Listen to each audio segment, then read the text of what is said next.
ce lieu. Merci pour cette Église.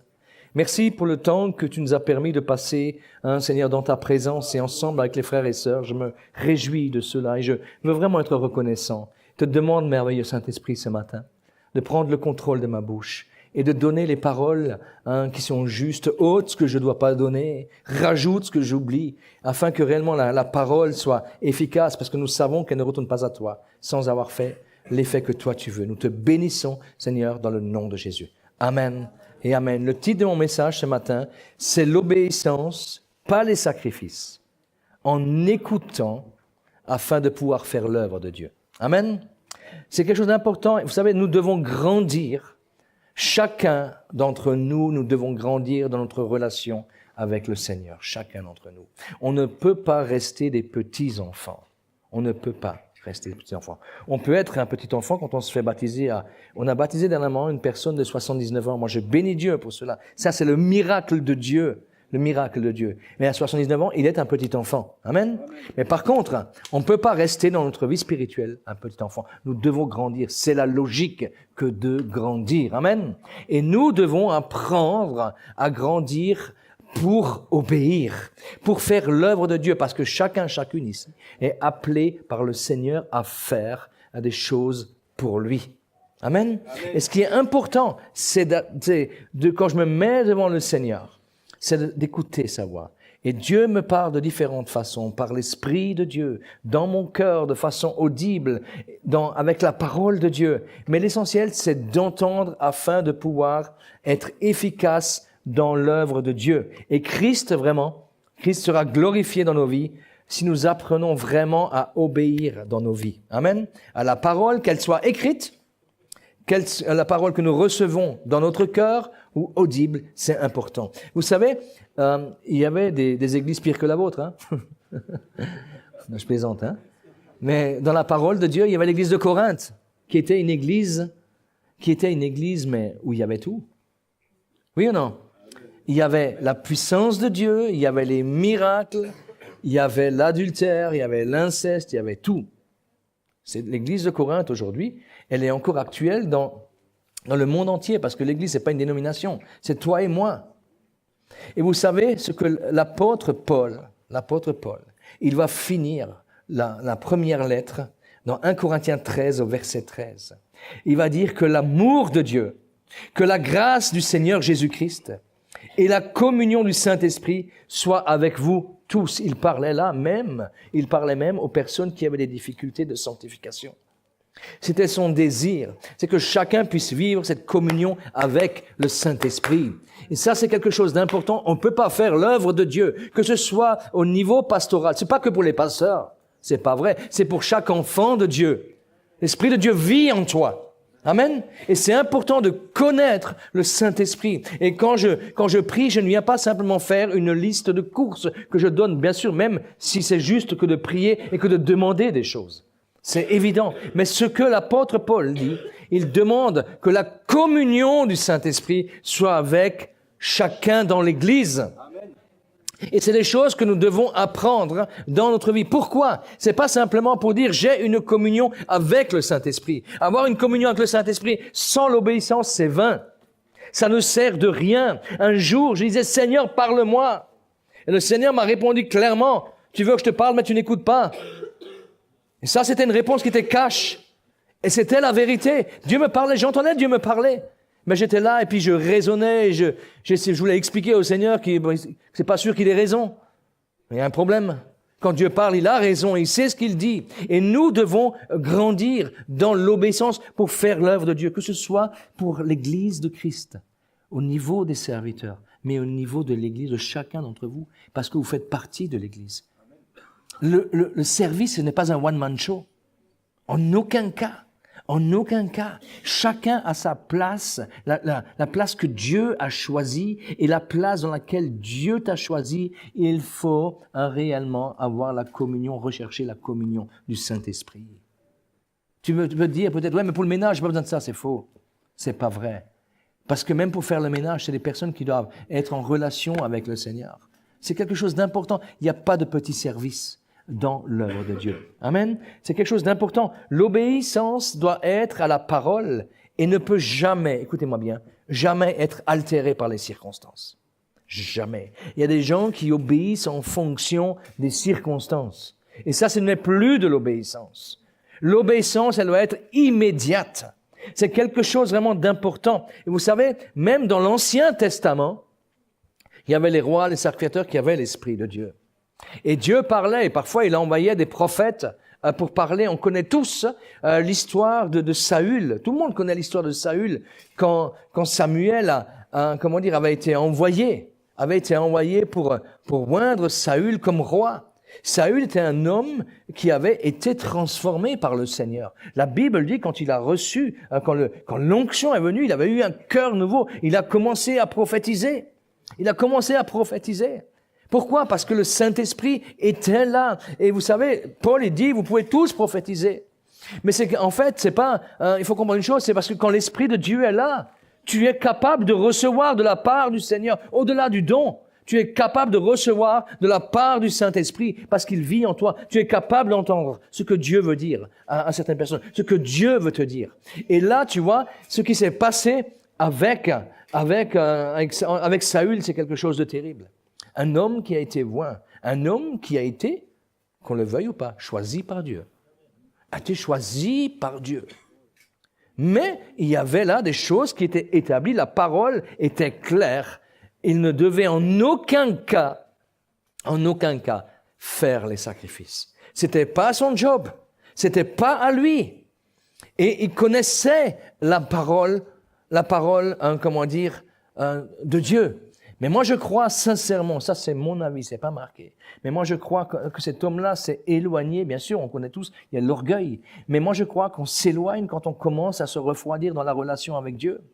Quand on commence à se refroidir dans la relation avec le Seigneur, à relâcher un autre effort pour prier, à ce moment-là, nous sommes en danger.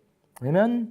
Et ça, c'est quelque chose qu'il faut veiller. Mais prier, surtout prier aussi pour obéir. Parce que prier, c'est pas simplement faire une liste de courses. Prier, c'est aussi prier. Vous savez, la meilleure des prières. Vous savez ce que c'est la meilleure des prières? C'est de rien dire. Vous êtes là? C'est de rien dire. C'est de se mettre et d'écouter ce que Dieu a à nous dire. Parce que Dieu a tellement de choses à nous dire, mais nous ne prenons pas le temps. Nous sommes parfois tellement pressés à faire les choses que nous ne prenons pas le temps. Seigneur, tu vois, bénis celui-là, bénis mon chat, bénis mon truc, bénis mon machin, alléluia, gloire à ton nom. Et ça, c'est dommage. Nous devons apprendre à écouter, à développer cette communion avec le Saint-Esprit pour obéir, pour établir. Amen. Et là, Saül, c'est un homme, qui a malheureusement pas obéi. Et surtout parce qu'il a vu des circonstances qui devenaient contraires. Mais c'est pas parce que les circonstances deviennent contraires que je ne dois pas obéir à la parole de Dieu. Dieu parle de différentes façons. Il parle par son esprit, il parle par sa parole. Écoutez-moi bien, il peut te parler par un inconverti.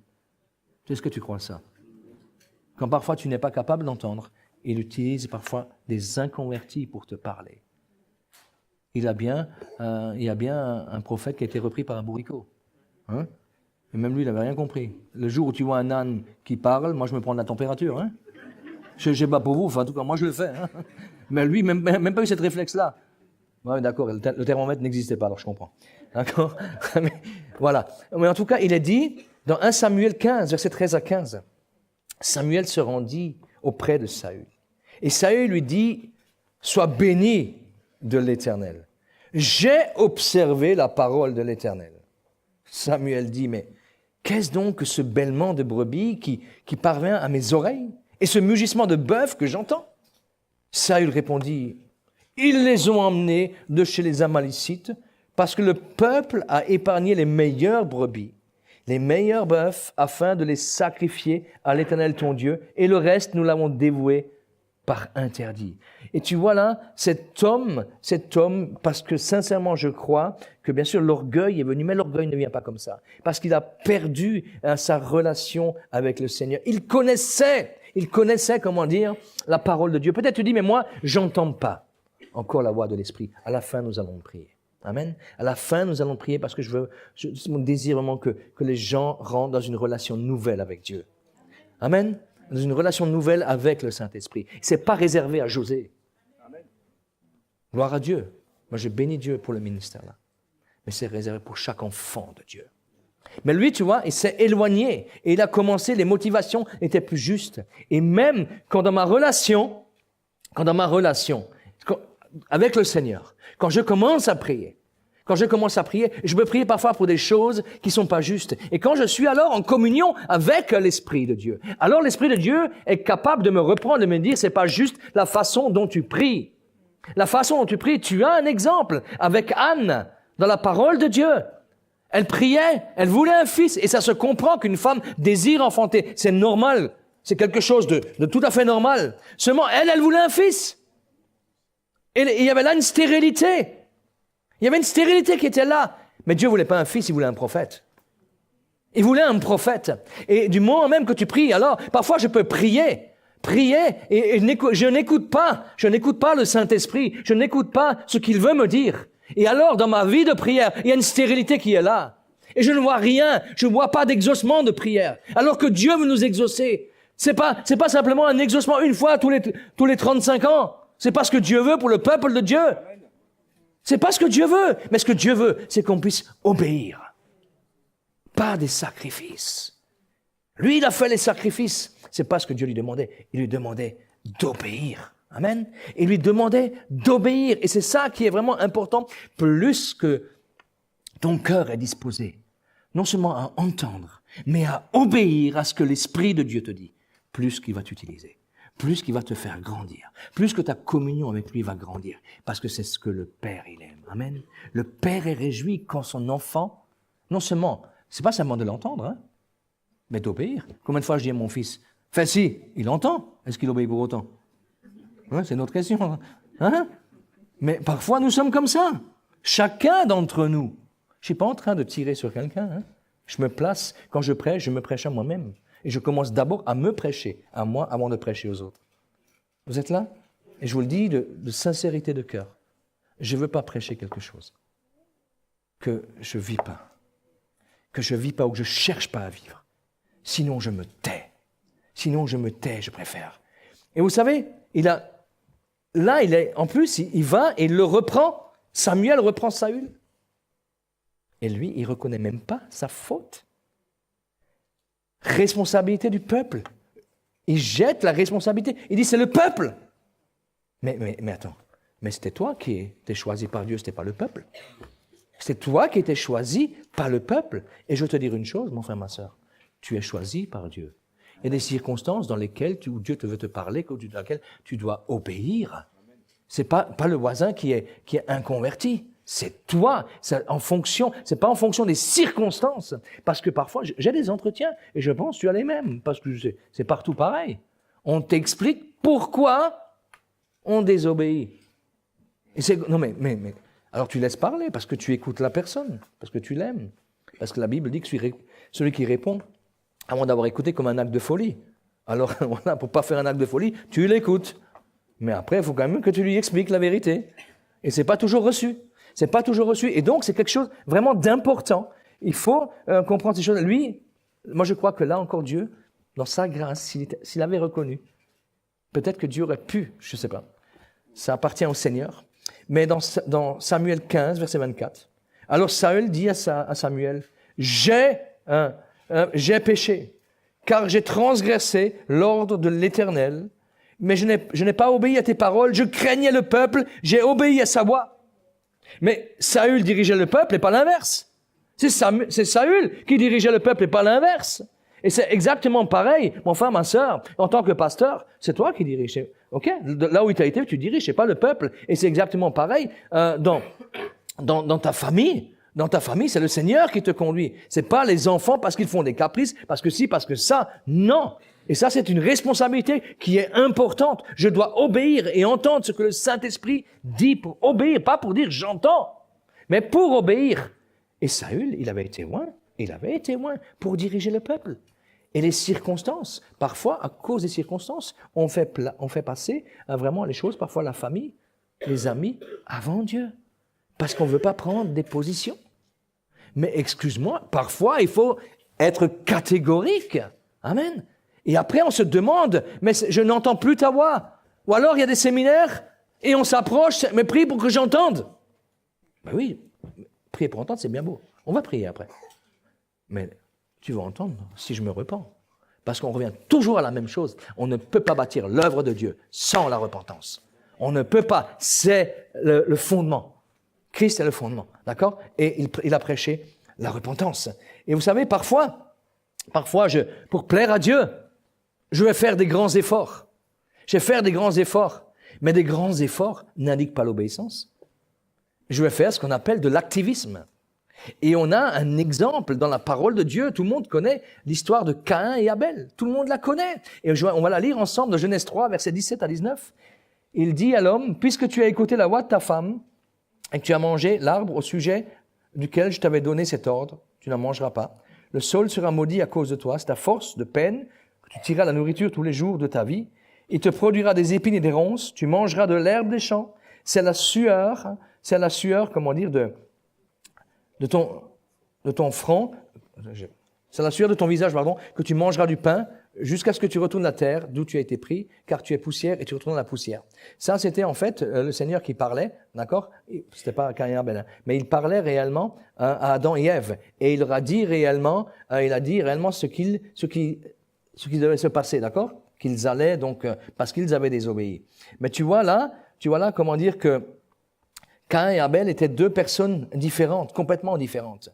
Un était berger et l'autre, comment dire, était cultivateur. Et vous savez, lui, dans sa position de cultivateur, il a fait quoi? Cultivateur, c'est quelque chose de fatigant. Il devait ôter les ronces, il devait cultiver le terrain, il devait se fatiguer et tout. Et parfois, on croit parce que, par nos propres efforts, on veut plaire à Dieu parce qu'il y a de la fatigue, parce qu'on se donne. Mais c'est pas ce que Dieu avait demandé. Et les deux ont fait, une offrande. Les deux ont fait une offrande, mais vous savez quoi? Les deux avaient été enseignés par les mêmes parents. Et la parole n'avait pas changé. Ils savaient très bien, qu'ils devaient offrir un animal, sans défaut, sans tache. Ça, les deux l'avaient entendu. Les deux l'avaient entendu. Et qu'est-ce qui s'est passé? C'est que Caïn, lui, il va faire une offrande. Il va faire une offrande à l'Éternel. Qu'est-ce qu'il a offert? Il a offert les fruits de son propre travail. Mais la terre, elle était maudite. La terre était maudite et tu ne peux pas offrir des choses maudites au Seigneur. Surtout que tu l'avais entendu, il l'avait entendu de ses parents. C'est pas marqué, mais je suis désolé. Adam et Ève ont enseigné leurs enfants. Ils savaient très bien. La preuve, c'est que Abel, il a offert quoi? Il a offert en sacrifice un animal. D'accord? Un agneau, il l'a offert. Il l'a offert. Et là, vous voyez, il a fait des efforts, Caïn. Mais ce sont des sacrifices. Ce n'est pas l'obéissance. Ce que Dieu nous demande, c'est l'obéissance, c'est pas les sacrifices. Parfois, je peux courir à droite, à gauche, faire des efforts. C'est pour ça que parfois, avant ce matin, j'ai beaucoup aimé la parole. J'ai merci Seigneur pour la parole qui était donnée par le Seigneur que José a reçue pour la personne qui aime Dieu et Dieu honore l'amour qu'il a pour cette personne. Mais il a dit, c'est pas toi qui écris, c'est moi qui écris. Et ça, c'est quelque chose d'important. Vous savez, quand ils ont chacun présenté les offrandes, dans Genèse 4, versets 4 à 7, il a dit, et Abel de son côté fit une offrande des premiers-nés de son troupeau et de leur graisse. L'Éternel porta un regard favorable sur Abel et sur son offrande. Mais il ne porta pas un regard favorable sur Caïn et sur son offrande. Caïn fut très irrité et son visage fut abattu. Et l'Éternel dit à Caïn, « Pourquoi es-tu irrité? Et pourquoi ton visage est-il abattu? Certainement, si tu agis bien, tu relèveras ton visage. Si tu agis mal, le péché se couche à ta porte et ses désirs se porteront vers toi, mais toi, domine sur lui. » Il connaissait ce qu'il devait faire. Il connaissait ce qu'il devait faire. Mais il devait choisir. Il n'a pas dominé sur le péché qui était là, qui était couché à sa porte. Il n'a pas dominé. Il a laissé l'offense, la trahison, la haine passer la porte de sa vie. Simplement parce que il y avait là une conséquence à ce qu'il a désobéi. Dieu n'a pas rejeté Caïn.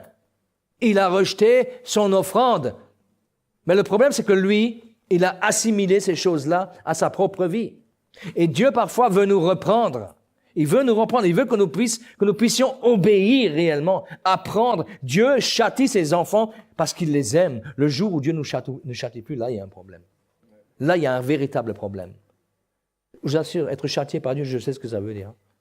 J'en ai pris des fessées et je les méritais. Et elles étaient pour moi salutaires. Elles étaient pour moi salutaires. Vous avez entendu mon témoignage hier. Il n'y a que Dieu qui puisse être patient comme ça. Hein? Il n'y a que Dieu qui puisse être patient comme ça. Et je dis merci Seigneur.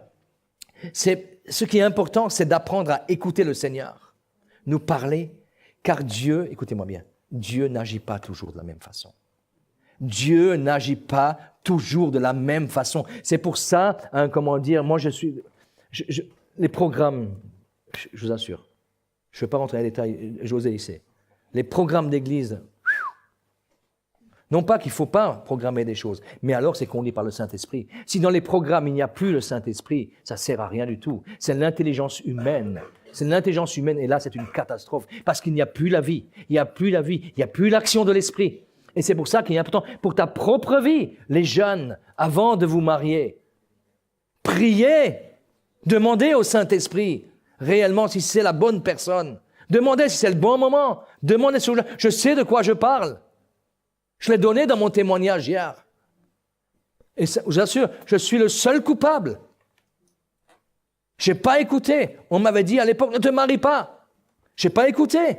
Je n'ai pas écouté. Je n'ai pas jeté la pierre sur la personne, même si c'était vraiment un cas. Je ne vais pas rentrer dans le détail. Mais je vous assure, mais le responsable, moi j'avais été prévenu. Et ça, vous savez qu'est-ce qui me prévenait? Ça, c'était le Saint-Esprit qui me prévenait à travers la bouche des autres.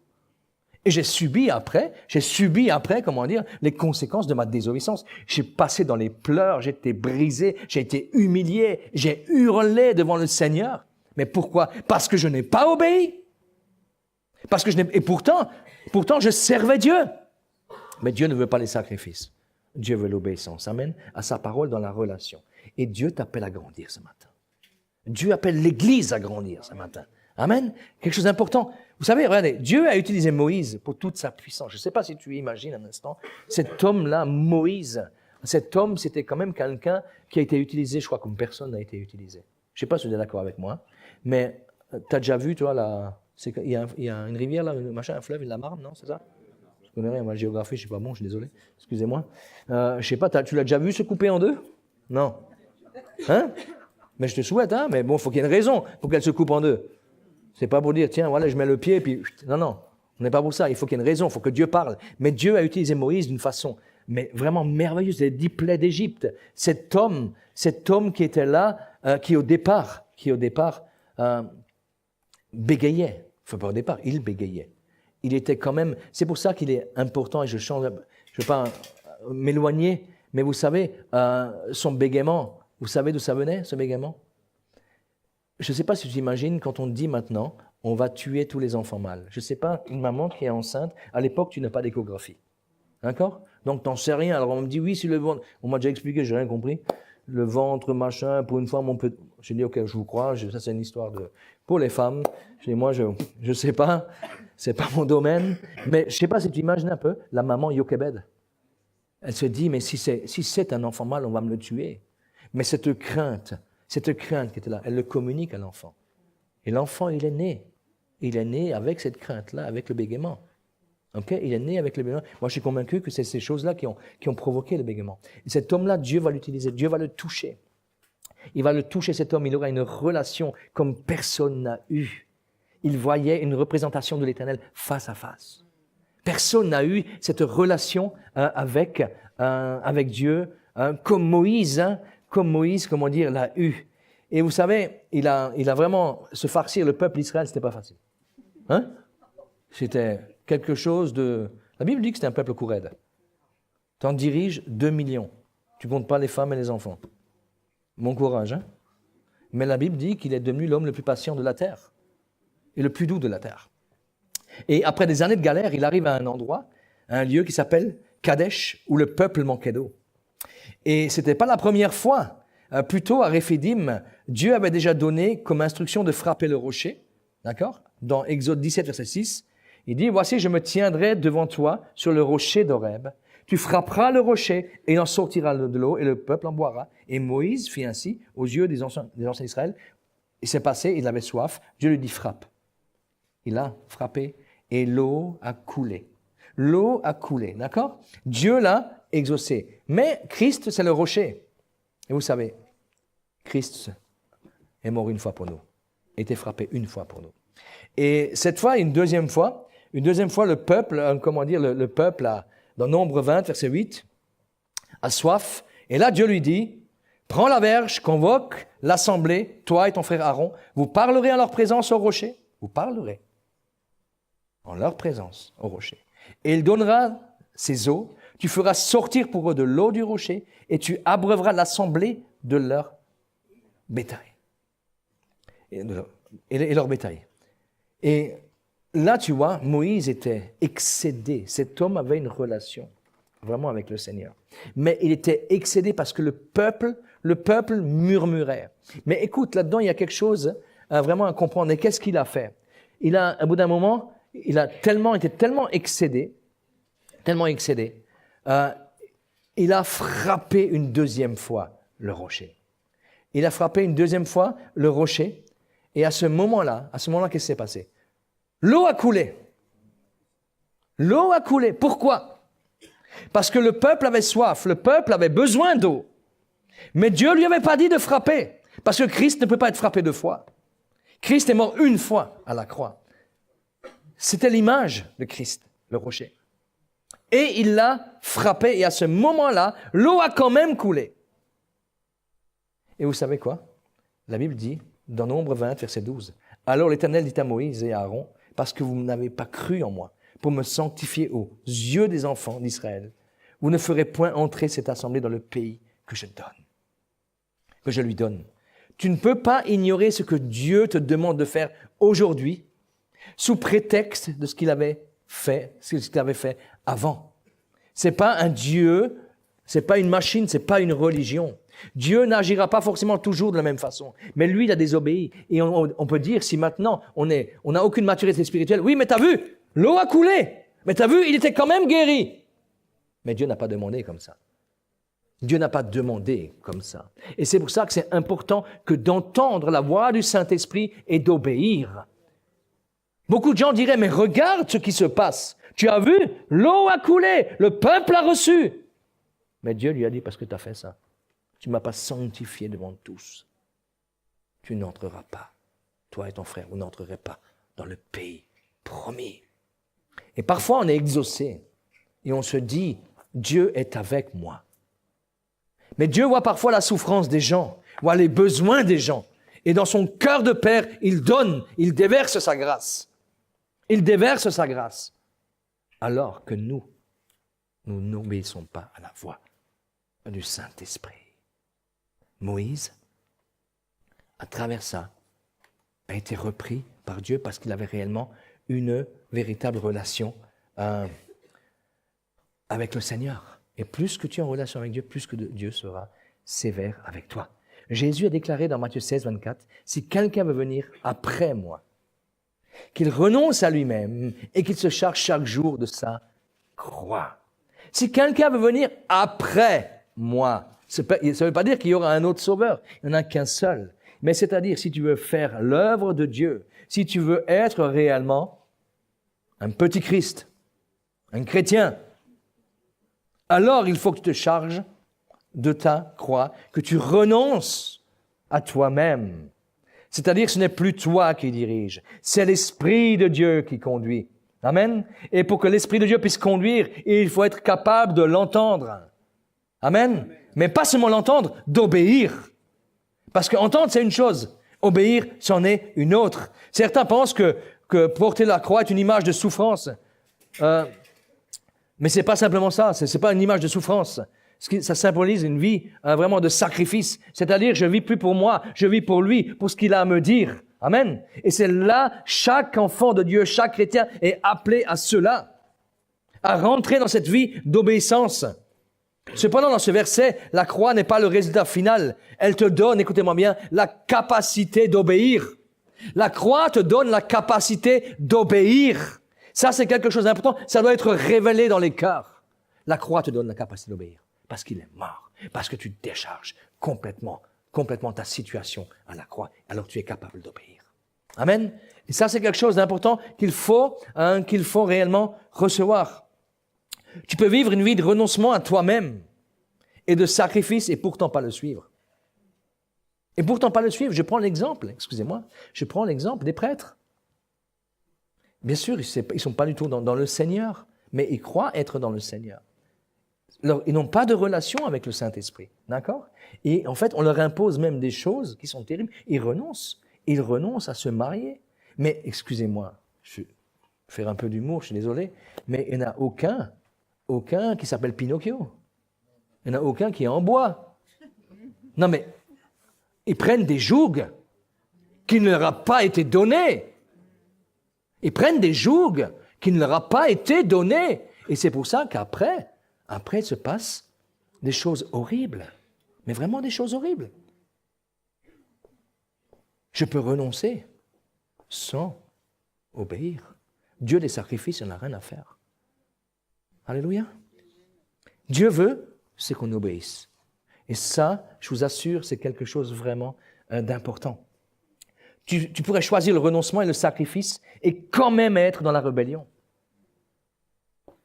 Je peux répéter ça? J'ai le droit? Sûr? OK. Tu pourrais choisir le renoncement et le sacrifice et quand même être dans la rébellion. Le point central de ce dont parle Jésus est l'obéissance. Seul moyen que nous avons d'obéir est de porter notre croix. C'est-à-dire, OK, le jour du baptême, je me réjouis pour les 7 baptêmes, gloire à Dieu, pour les vies de résurrection. Mais pour ressusciter, tu ressuscites quoi? Pas un vivant. Tu ressuscites un mort. Il faut que ta vie passée meure. Amen. Et c'est là que tu peux ressusciter. Ce matin, moi, je crois vraiment, je peux encore un petit peu? Désolé, parce qu'après je pars. et comment dire, ce qui est important de comprendre réellement, c'est que Dieu veut nous emmener dans une dimension nouvelle. La mort de nos programmes et de nos désirs. Sinon, c'est différent, comment dire, de la vie de l'esprit. Des programmes, des choses qu'on fait. Je vois parfois même des gens qui prient exactement la même chose depuis des années. Mais moi, j'ai prié comme ça et c'est passé ça. Ça, c'est dangereux. Ça, c'est dangereux. Ça, c'est dangereux. Parce que si tu ne pries pas comme ça, tu pries autrement, Dieu n'est pas capable d'entendre. Hein? Dieu n'est pas capable d'entendre. C'est du n'importe quoi. Alors, prends ton chapelet et fais... Ah oui, non, mais je suis désolé. C'est exactement ça. C'est ça que ça revient. Et malheureusement, on le voit dans le monde évangélique. C'est dommage. C'est parce que le Seigneur, je dis ça sans aucun jugement. Mais bien aimé, sans aucun jugement. Je veux ce matin qu'on puisse grandir ensemble. Amen. C'est quelque chose d'important. Un grand principe qu'il faut comprendre se trouve vraiment dans 1 Samuel 15, 22. Samuel dit, l'Éternel trouve-t-il du plaisir dans les holocaustes et les sacrifices, comme dans l'obéissance à la voix de l'Éternel. Voici, l'obéissance vaut mieux que les sacrifices et l'observation de sa parole vaut mieux que la graisse des béliers. Sa parole, en général, orale ou écrite. Orale ou écrite. Ce que le Seigneur désire, c'est que réellement, on obéisse. Trop de gens, parfois, veulent m'expliquer des choses qui sont contre la parole de Dieu. Et ça, moi, je ne peux pas, avec tout l'amour qu'on va donner aux gens, je ne peux pas le comprendre. Je ne peux pas. Il est impossible. Pourquoi? Pourquoi? Parce qu'il est Dieu. Il est Dieu et nul n'est comme lui. Vous savez, on n'imagine pas la grandeur de Dieu. Je vais courtement prendre quelques versets pour la grandeur de Dieu et après je vais parler de l'obéissance de Jésus dans sa relation, si vous me permettez. Dans Isaïe 66, versets 1 à 2, il dit « Ainsi parle l'Éternel, le ciel est mon trône et la terre est mon marchepied. Quelle maison pourriez-vous me bâtir? Et quel lieu me donneriez-vous pour demeure? » Point d'interrogation. Toutes ces choses, ma main les a faites, et toutes ont reçu l'existence, dit l'Éternel. Il faut bien saisir son immensité à Dieu. C'est indéfinissable tellement il est glorieux. Il est glorieux. Donc, attends, pourquoi je ne vais pas obéir à un Dieu si grand? Quand il dit, quand il parle, il sait pourquoi. Il sait pourquoi. Dieu est immense. Pour comprendre l'obéissance, il faut comprendre à qui j'obéis et qui je sers. Je ne me sers pas moi-même. C'est ça le problème, parfois. On veut se servir soi-même. On veut se servir à travers Dieu pour nous-mêmes. Ça ne marche pas. Ça ne marche pas. Ce sont des notions parfois qu'on oublie si facilement. Regarde dans 1 Roi 8, verset 27. C'est juste quelques versets sur la grandeur de Dieu. Mais quoi? Dieu habiterait-il véritablement sur la terre? Voici les cieux et les cieux des cieux ne peuvent te contenir. Combien moins cette maison que j'ai bâtie? Il dit bien les cieux des cieux ne peuvent le contenir. Quand tu es dans l'avion, quand tu rentres dans l'avion, tu vois un grand avion, tu dis waouh, il est énorme. Et d'un seul coup, quand tu es dans le ciel, tu vois combien il est petit. Oui ou non? Hein? Parce que c'est immense. Il a dit les cieux des cieux ne peuvent le contenir tellement qu'il est grand. Amen. Il n'est pas une petite statue. C'est pas ça. Il est immense. Dieu est tellement grand. Dans Ésaïe 40, encore un autre verset juste par rapport à ça. Ésaïe 40, verset 12. Qui a mesuré les eaux dans le creux de sa main, pris les dimensions des cieux avec la paume. La dimension des cieux avec la paume. C'est juste pour nous montrer la grandeur de Dieu. On ne peut pas imaginer. Et donc, si quand lui me parle, est-ce que tu crois qu'il n'a pas raison? Non, mais quand il me parle, est-ce qu'il n'a pas raison? Est-ce que je vais argumenter en fonction des circonstances? Ou est-ce que je vais obéir? Est-ce que je vais chercher à développer réellement cette relation avec le Saint-Esprit pour obéir, pour voir la gloire de Dieu? Parce que ça, le Seigneur, il l'aime. Pas forcément chercher à comprendre. Quand Dieu m'a dit de partir en Guyane, c'est vrai que j'ai lutté, mais je suis parti. J'ai obéi. Et je peux te dire une chose. Ça fait 19 ans que je suis là-bas. Mais je vis le miracle permanent de Dieu. Amen. Quand tu obéis, il le fait. Salomon, à la fin de sa vie, va dire une chose très importante dans Ecclésiaste 3, verset 14. « J'ai reconnu que tout ce que Dieu fait dure toujours, qu'il n'y a rien à y ajouter, rien à retrancher, et que Dieu agit ainsi afin qu'on le craigne. » Amen. Et là, il dit, il y a une grande différence entre les œuvres que nous accomplissons et celles de Dieu.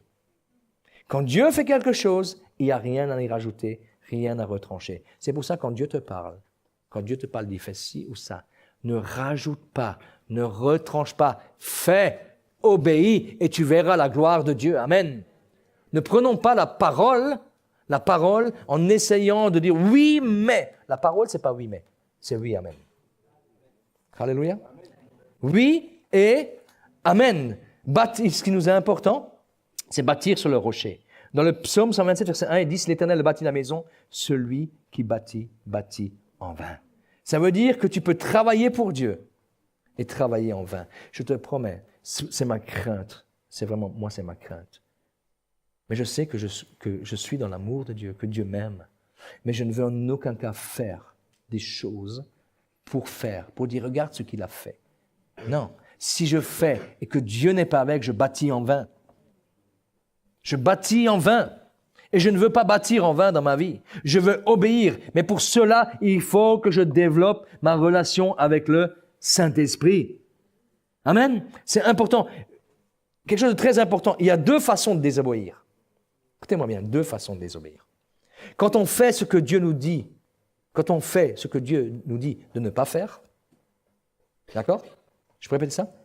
Quand on fait ce que Dieu nous dit de ne pas faire, et quand on ne fait pas ce que Dieu nous dit de faire.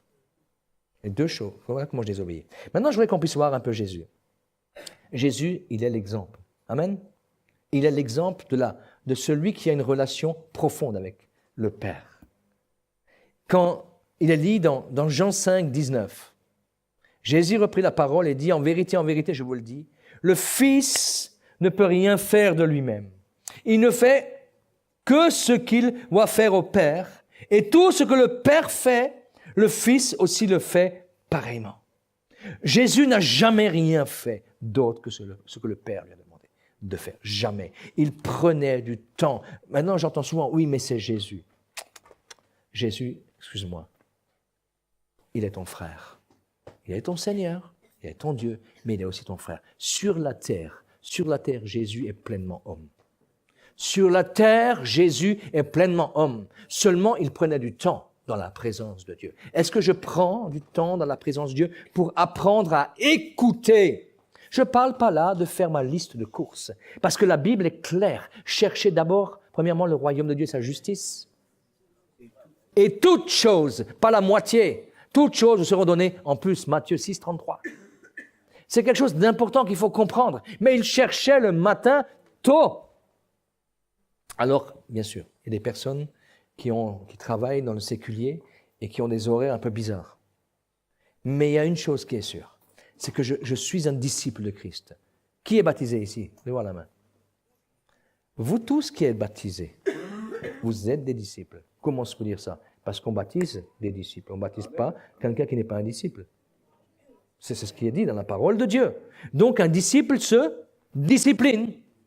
Un disciple se discipline. Et c'est important. Moi, au début de mon mariage avec mon épouse, aïe.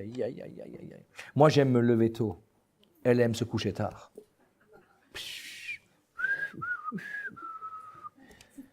C'était chaud. Parce que, voilà, moi, j'aime me lever tôt. Moi, je ne comprends pas. Ça, c'est moi. Hein. Attention, ça, c'est moi. Je ne comprends pas, moi, qu'on puisse roupier jusqu'à 10 h du matin. Moi, c'est un truc que je ne supporte pas. Non, mais moi, ça, c'est moi. Hein. Et Jésus, il dit, et il comprend une chose dans Jean 5, verset 30. Je ne puis rien faire de moi-même. Selon ce que j'entends, je juge. Et mon jugement est juste parce que je ne cherche pas ma volonté, mais la volonté de celui qui m'a envoyé. Il dit bien qu'il ne peut rien faire de lui-même. Rien. Et mon frère, ma sœur, ça c'est quelque chose qu'il me faut comprendre. Mais pas avec la tête, avec mon cœur. Strictement rien faire. Et pour pouvoir faire, c'est lui qui le fait quand j'entends la parole de Dieu, quand je cherche la face de Dieu et quand j'obéis. D'accord? Ça c'est ce que Jésus, il ne faisait rien, il est le Fils de Dieu, mais il est homme, il ne faisait rien de lui-même. Simplement ce qu'il voyait faire au Père. Il avait une relation avec le Saint-Esprit. Dans Luc 19, quand il est parti, quand il marche, et oh, Zachée! Il était grimpé, il savait déjà que Zachée était là. Parce que le Père lui avait montré. Il avait une relation, vraiment une communion. Il cherchait réellement. Et aujourd'hui, nous avons le Saint-Esprit qui vit en nous et qui désire, qui nous attend le matin. Qui nous attend le matin. Il veut communiquer avec nous. Amen. Il veut communiquer. Regardez-moi ce que j'aime réellement. Jésus. Les 30 années de Jésus, les premières 30 années de Jésus, rien. Il ne s'est strictement rien passé. Rien du tout. Pourquoi? C'était pas encore le temps. Est-ce que tu crois que pendant ces 30 années-là, est-ce que tu crois que Jésus n'a pas prié? Mais bien sûr que si, qu'il a prié. Mais bien sûr que si, il a fait, il a attendu, à l'âge de 12 ans, je ne sais pas si tu imagines, à l'âge de 12 ans, il savait qu'il était le Messie. Dans Luc, il savait déjà qu'il était le Messie.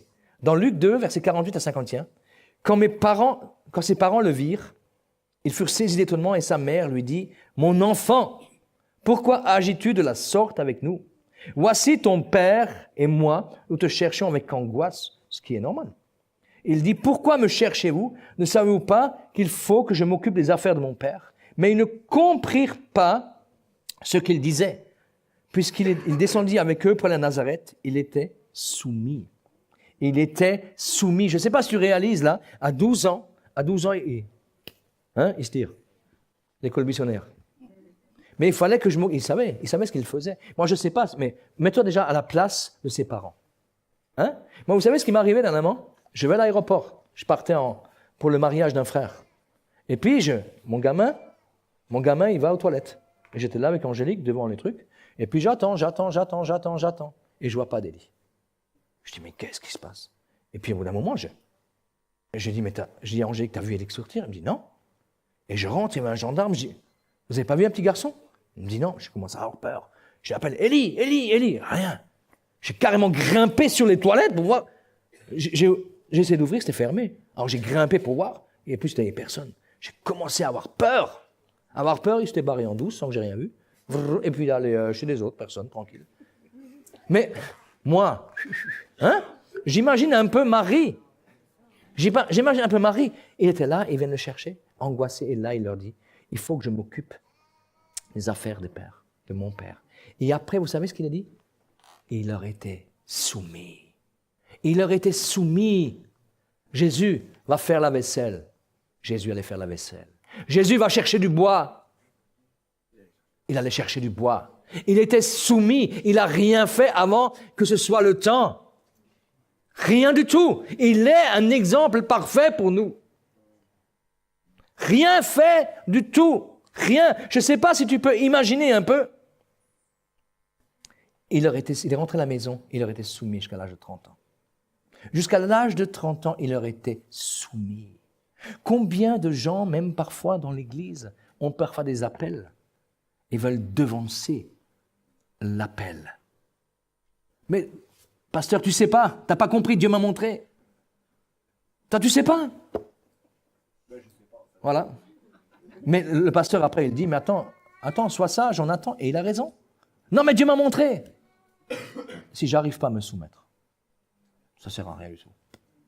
Jésus était soumis.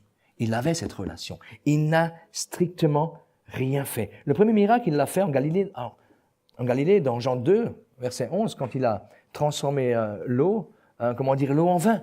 Mais imagine, moi je ne sais pas, imagine à l'instant, à l'âge de 20 ans, 25 ans, Jésus passe devant les aveugles, avec son cœur rempli d'amour. Je sais pas ça. Avec son cœur rempli d'amour. Je suis content de tirer les oreilles. Ouais, c'est bon. Fois, hein. Vous avez vu un peu? Reporte-toi. Jésus rempli d'amour, il passe devant un aveugle. Il passe devant un aveugle. Il le voit, il passe, il ne fait rien. Oui ou non? Il suffisait d'imposer les mains, même de parler. Il aurait été guéri. Mais il ne l'a pas fait. Il ne l'a pas fait. C'était pas le temps. Il obéissait pleinement. Je ne sais pas si tu imagines, mais il passait devant des lépreux. Lui qui a un cœur, mais qui a offert sa vie pour nous sauver. Moi, je suis convaincu qu'il devait être brisé dans son cœur. Il devait être brisé dans son cœur de ne pas pouvoir le faire. Mais ce qui l'intéressait, ce n'était pas les sacrifices, c'était l'obéissance au Père. C'était l'obéissance. La Bible dit qu'il a appris, écoutez-moi bien, ne me dites pas qu'il est le Fils de Dieu, il obéit. La Bible dit qu'il a appris l'obéissance par les choses qu'il a souffertes. Il a appris. Il a appris. Et ça, c'est quelque chose... Moi je suis impressionné par la vie de Jésus. Par la vie de Jésus.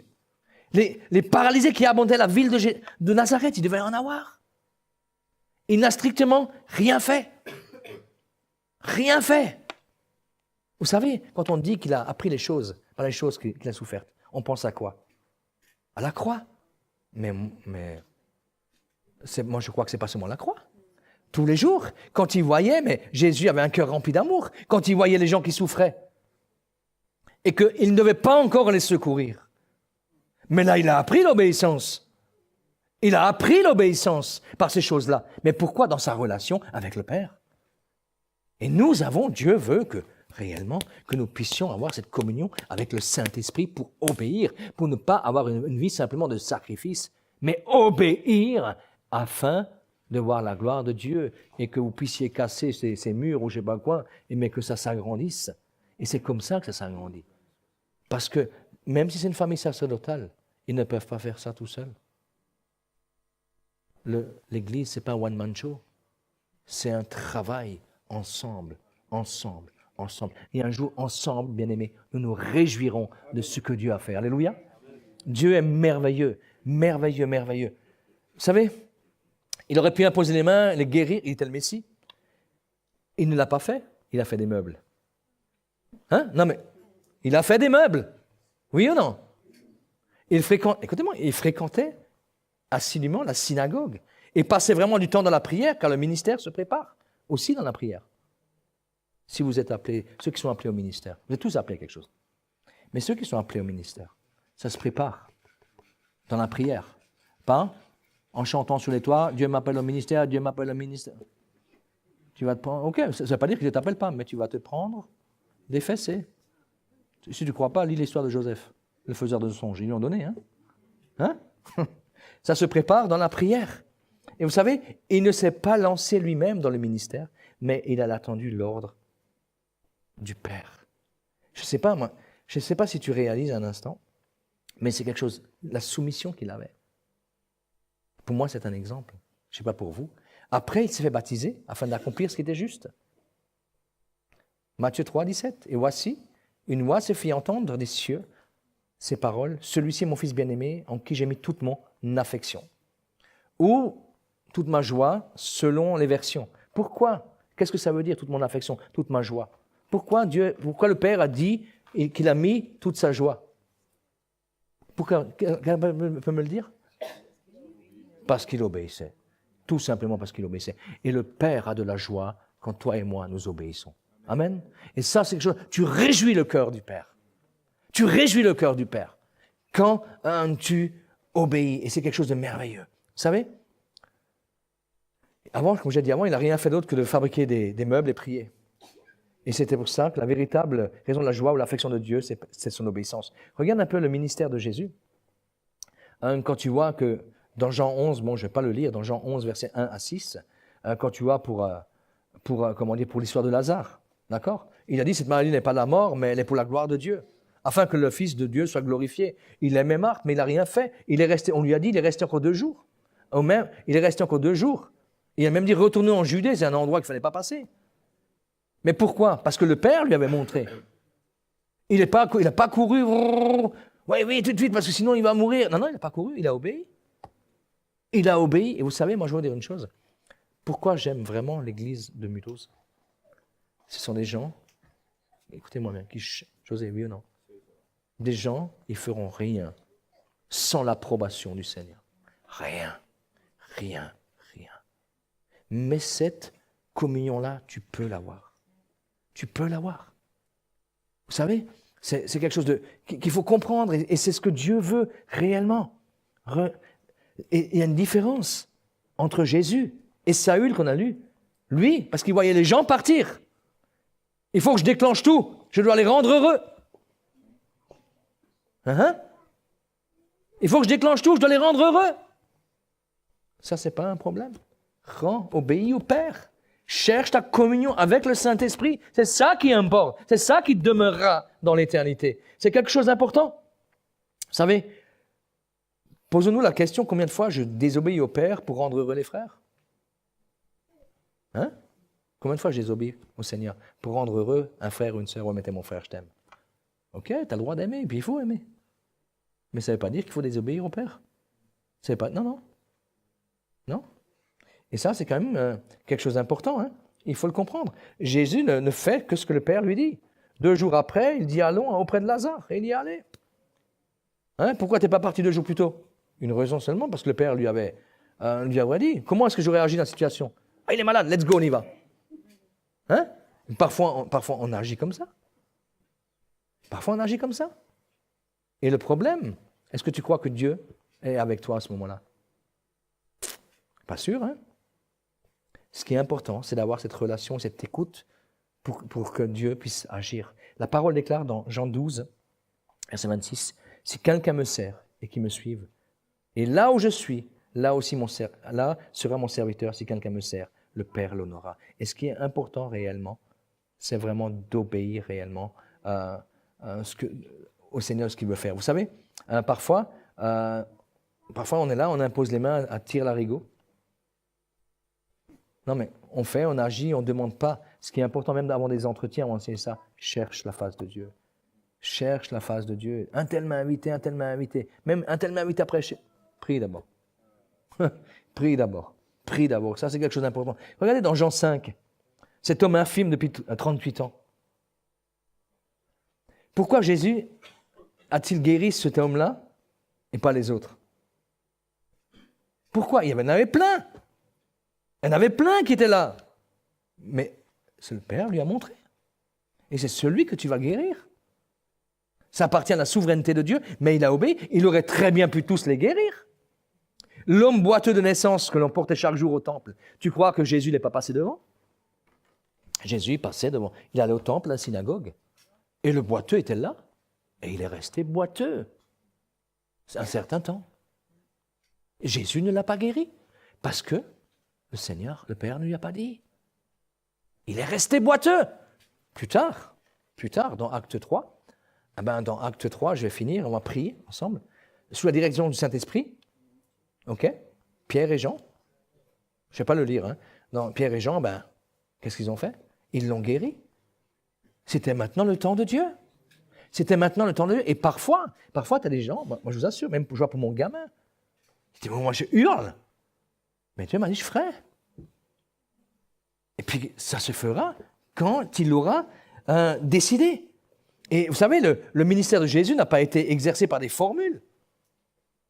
Il a craché sur l'un. Je ne sais pas si tu imagines. Tu viens là, tu craches. Bon, tu ne peux pas faire debout.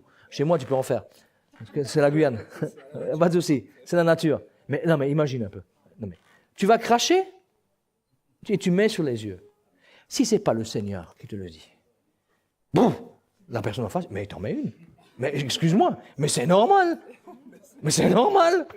Mais là, parce que c'est le Père qui lui a dit, il y a eu la guérison. Ce n'est pas une formule. Prie comme ça. Non, mais tu n'as pas dit ce mot-là dans la prière. Combien de fois j'ai entendu ça? Moi, ça m'énerve. Parce que ça, ce n'est pas la direction de l'esprit. Mais Jésus, il a craché parfois. Parfois, il a prié 2 fois. Parfois, il a emmené en dehors. Il écoutait. C'est ça qui est important. C'est ça vraiment qui est important. Il n'a pas suivi une formule. C'est ainsi que Dieu veut qu'on apprenne à le servir dans une relation avec le Saint-Esprit et l'obéissance. Je finis juste par la conclusion et après on va prier. Vous êtes d'accord? Compris ensemble par rapport à ça. L'obéissance dans la relation avec le Saint-Esprit, elle doit être immédiate. On peut répéter ensemble, elle doit être immédiate. Deuxièmement, la volonté de Dieu est honorée par-dessus tout. D'accord? Je me rappelle quand je suis parti. Écoutez-moi bien, quand je partais pour la Guyane. Vous avez entendu mon témoignage. J'étais un cas. D'accord? Certains me disent c'était encore un cas. Je dis oui, mais un cas qui change. Alléluia. Mais je veux dire par là que ma maman, elle avait 76 ans. Elle a 95 ans aujourd'hui. Toujours pas à Christ. Quand elle a appris que je devais partir, elle venait de retrouver un fils. Elle venait de retrouver un fils. Parce qu'avant, c'était, c'était vraiment pas facile pour eux. Vous savez quoi? Elle m'appelait au téléphone, elle pleurait. Elle n'est pas chrétienne. Je dis, maman, pour moi, ce qui est important, c'est d'obéir à Jésus. Et ce que j'ai fait, vous savez, je suis mis à genoux, j'ai prié. Elle pleurait, J'ai prié et je dis, Seigneur, je te demande 2 choses. Elle avait 76 ans. Elle avait la pêche, Elle montait les escaliers en courant, à 76 ans, pas de problème, jusqu'à plus de 80. À 85 ans, elle a même grimpé sur le truc de rebord de fenêtre pour changer les trucs. Tout le monde hurlait, mais elle grimpait dessus. Tu vois, juste pour dire, bon, maintenant, elle ne peut plus, elle a 95. Mais j'ai prié, j'ai dit, Seigneur, je te demande 2 choses. Fais d'elle une centenaire vaillante. Elle avait 76, elle a 95 ans aujourd'hui. Dieu est fidèle. Et sauve-la. Sauve-la. Et humainement, c'est vrai que je ne vois pas. Et le Seigneur m'a dit, ce qui est impossible aux hommes est possible à Dieu. Je me fous la paix, je ne parle pas, je parle même pas, parce que de toute façon, je vais me prendre des pains, des cuillères, des assiettes, ça ne sert à rien, mais je me fais confiance au Seigneur. D'accord? Donc, la volonté de Dieu est honorée par-dessus tout. 3e chose, si tu veux réellement cette communion avec le Saint-Esprit pour pouvoir obéir, on n'argumente pas contre la volonté de Dieu. On n'argumente pas contre la volonté de Dieu. Si tu argumentes, ta relation avec le Seigneur, ça va commencer à diminuer. Pourquoi? Parce que tu commences à en lire sur ton cœur, par tes propres raisonnements. 4e point, quand elle n'est pas claire, il faut apprendre à attendre jusqu'à qu'elle le soit. Parfois tu pries, et au bout d'un moment, ça devient clair, c'est révélé pleinement, tu attends, et là, alors tu peux y agir. 5e, il souffre le rejet des amis plutôt que de déplaire à Dieu. Il souffre le rejet des amis plutôt que de déplaire à Dieu.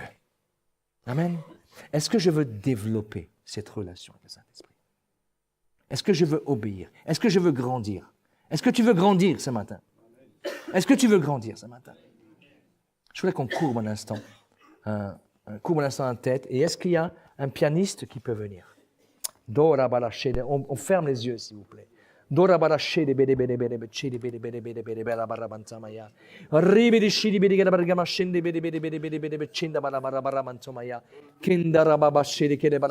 yeux sont fermés. Ce matin, nous avons entendu la parole et le Seigneur nous Ce qu'il veut, le Seigneur, c'est de l'obéissance, pas des sacrifices. Mais l'obéissance à travers la relation avec le Saint-Esprit.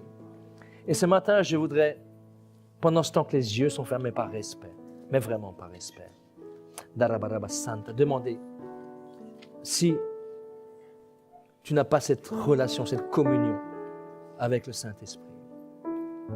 Je voudrais simplement que tu lèves ta main courtement à ta place, afin qu'on puisse prier pour toi. Dieu te voit, Dieu te voit, Dieu te voit, Dieu te voit, Dieu te voit. Y a-t-il quelqu'un d'autre? Dieu vous voit, Dieu vous voit, Dieu vous voit, Dieu vous voit, Dieu voit, vous pouvez baisser la main, Dieu vous voit. Et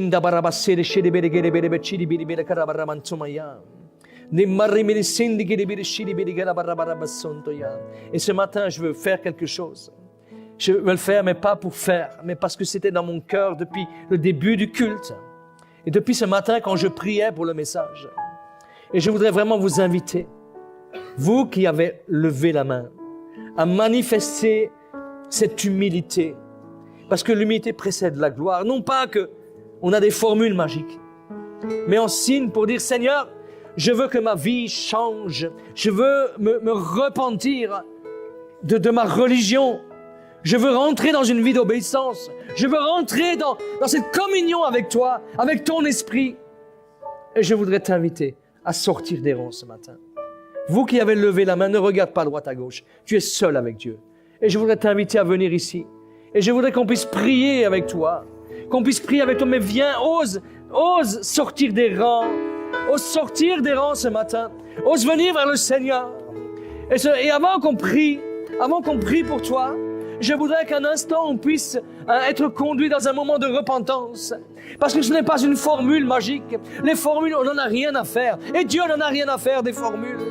Ce que Dieu veut, c'est la repentance de ses enfants. Ce que Dieu veut, c'est des personnes qui ont un cœur droit, un cœur sincère. Dieu ne regarde pas la faiblesse. Et peut-être si tu es encore là dans les rangs, et si tu n'as pas, et si tu sais que tu ne vis pas cette relation, viens encore devant. N'hésite pas, mon frère, ma sœur. C'est dans un temps dans lequel le Seigneur va établir quelque chose. Simplement parce que tu auras l'humilité de dire, j'ai besoin et je désire vivre cette relation avec toi. Je voudrais un instant, pendant ce temps que mets ta main sur ton cœur avant qu'on prie et répète après moi. Seigneur Jésus, ce matin j'ai entendu ta parole.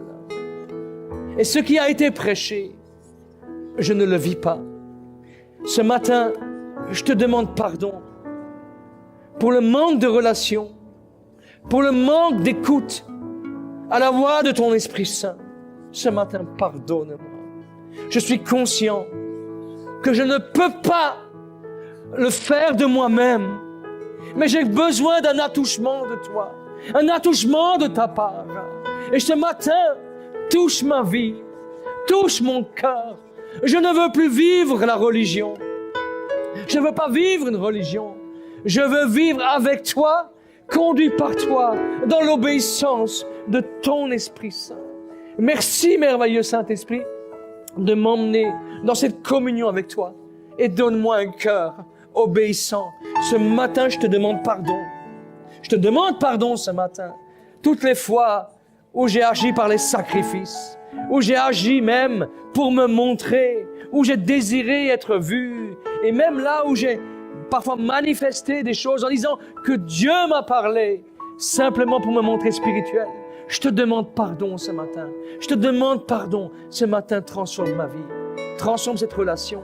Je veux qu'elle soit transformée pour la seule gloire de ton nom, parce que je veux que tu m'utilises. Je veux que tu m'utilises pour gagner les âmes, pour aimer les gens, pour aimer les perdus. Je veux être conduit par toi. Là où tu me demandes, je veux aller au nom de Jésus. Amen.